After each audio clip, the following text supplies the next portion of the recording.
Germany emerged from the ashes of World War I a defeated and humiliated nation. It placed the blame for the war squarely on German shoulders. The treaty demanded crippling reparations payments from Germany. This financial burden, coupled with the loss of territory and industrial regions, plunged the country into economic chaos. The once proud German people grappled with unemployment, inflation, and a sense of national shame. The war had left deep scars on the German psyche, creating fertile ground for extremism and resentment. The political landscape in post-war Germany was equally turbulent. The Weimar Republic, established in 1919, faced immense challenges. It struggled to maintain order amid social unrest and political violence. Numerous political parties, each with its own ideology, vied for power.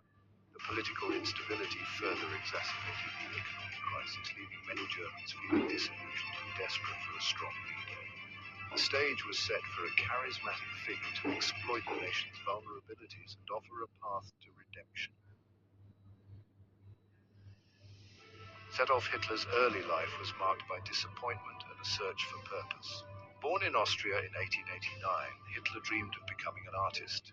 Rejected by the Vienna Academy of Fine Arts, his resentment grew. In Vienna, his anti-Semitic views solidified. Exposed to pervasive anti-Semitism, he embraced conspiracy theories. World War I gave him a sense of belonging. He served as a dispatch runner, finding identity in military life. Devastated by Germany's defeat, he blamed the Weimar government. This resentment fueled his political ideology. The economic prosperity of the Roaring Twenties did little to heal the underlying wounds of Germany's defeat. The country remained heavily reliant on foreign loans, making it vulnerable to the global economic downturn that began in 1929. The Wall Street crash sent shockwaves across the Atlantic, hitting Germany with devastating force. Unemployment skyrocketed, businesses collapsed, and millions were plunged into poverty. The Great Depression exacerbated the existing social and political divisions within Germany, creating a climate of fear and desperation. People were losing faith in democracy and were increasingly drawn to extremist ideologies that offered simple solutions to complex problems. The Nazi Party, with its message of national revival and scapegoating of minorities, found a receptive audience among disillusioned masses. Hitler, a charismatic and persuasive orator, capitalized on the widespread discontent. He skillfully exploited people's fears and anxieties, channeling their anger towards scapegoats like the Jews, communists, and the Weimar Republic itself. He promised to restore Germany to its former glory, rebuild the economy, and tear up the hated Treaty of Versailles. His message resonated with those who felt betrayed by their government and yearned for a return to strength and stability.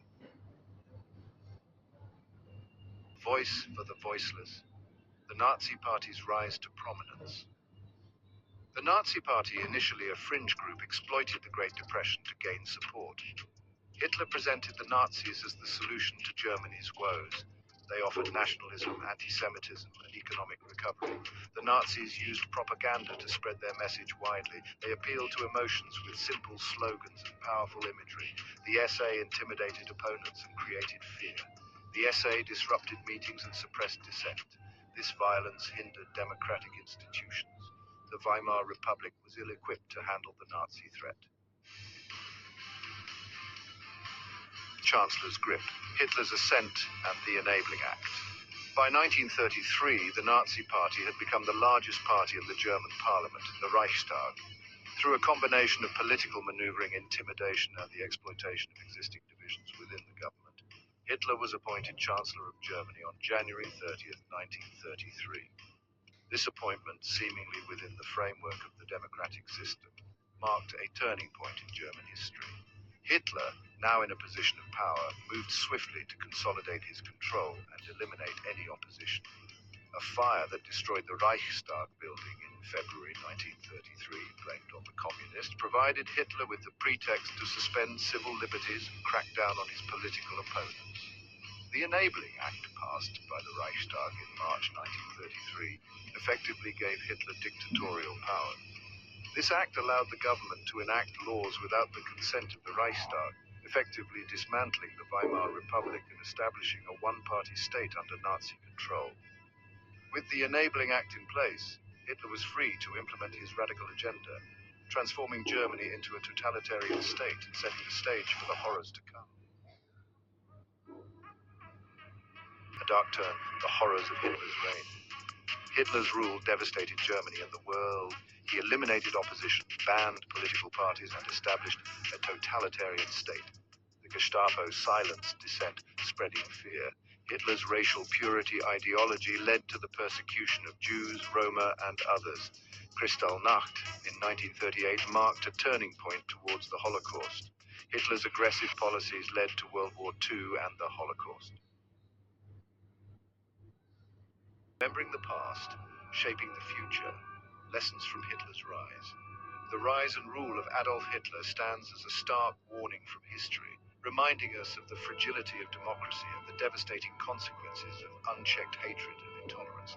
It highlights the dangers of economic hardship, social division, and political instability, which can create fertile ground for extremist ideologies to take root and flourish. Hitler's rise to power was not inevitable. It was the result of a complex interplay of factors and the failure of individuals and institutions to recognize and effectively combat the growing threat of Nazism. The lessons of Hitler's rise remain acutely relevant today in a world still grappling with the challenges of economic inequality, political polarization, and the rise of nationalist sentiment. It is our collective responsibility to learn from the mistakes of the past, to be vigilant in defending democratic values, and to challenge all forms of intolerance and discrimination. By remembering the horrors of the Nazi era and actively combating prejudice in all its forms, we can work towards building a more just and compassionate world, ensuring that such atrocities are never